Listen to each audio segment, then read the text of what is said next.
Jadi gimana Pak Peter?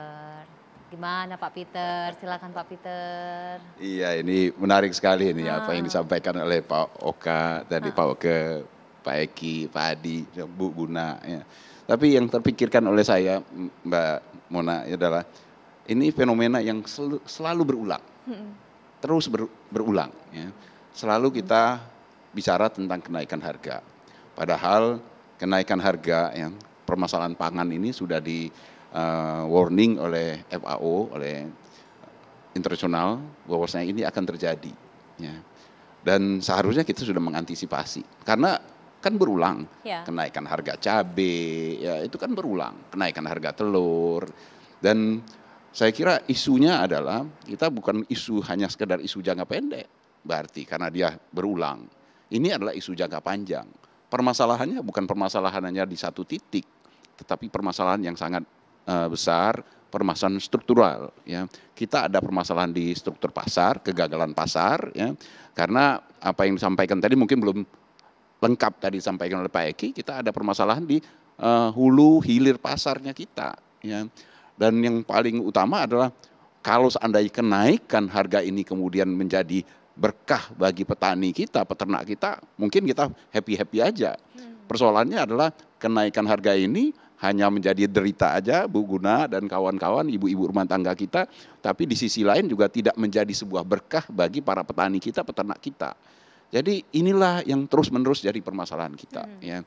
Kita eh, kebijakan kita secara besar ya di dalam desain kebijakan besar kita itu ada yang salah ya sehingga kita berulang-ulang mengalami hal yang sama kenaikan harga yang tidak bisa dinikmati oleh produsen. Bagian mana? Rentenya ini Nah di mana? ini persoalannya kan jadi kenaikan harga itu sendiri sebenarnya kan fenomena wajar.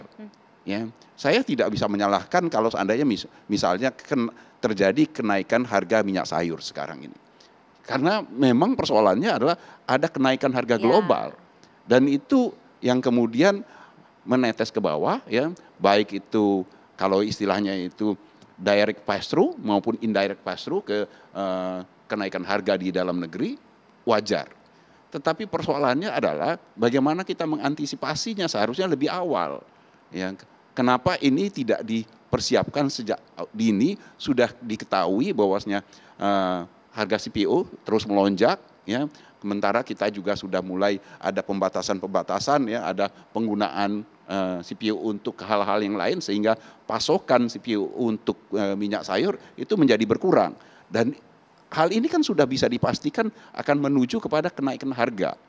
Dan sayangnya itu tidak diantisipasi ya. Kalau menurut saya Pak Eki tadi sudah menyampaikan hal yang sangat baik. Kalau seandainya itu sudah diantisipasi dengan adanya DMO ya. Walaupun ada juga persoalannya. DMO itu juga bisa seperti terjadi pada batu bara. Walaupun sudah ada DMO tetapi karena harga yang begitu tinggi ya, yang begitu menarik bagi pengusaha itu kemudian DMO-nya tidak dipenuhi ya sehingga memaksa pemerintah untuk melarang ekspor batu bara. Mungkin itu akan terjadi juga di CPO. pasar CPO ya kalau seandainya kita lakukan.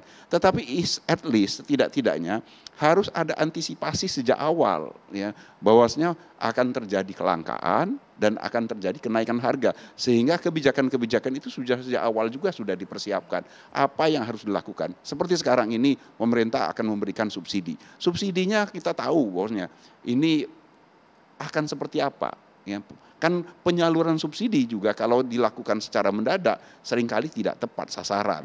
Nah permasalahan-permasalahan seperti ini yang seharusnya harus menjadi PR kita ya baik itu PR jangka pendek maupun jangka panjangnya.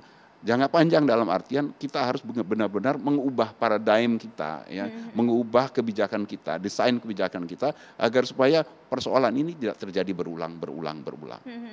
Jadi seperti apa kemudian kebijakan yang disiapkan oleh Kementerian Perdagangan? Sesaat lagi kita akan tanya Pak Oke, tetap bersama kami.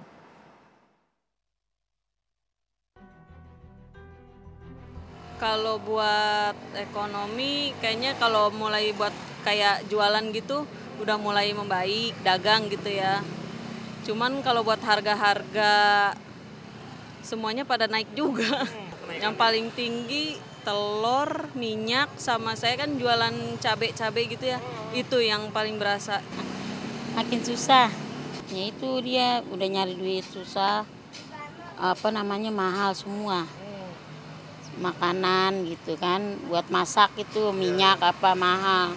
Ya itu dia minyak yang semacam telur gitu, cabai kan itu bahan pokok.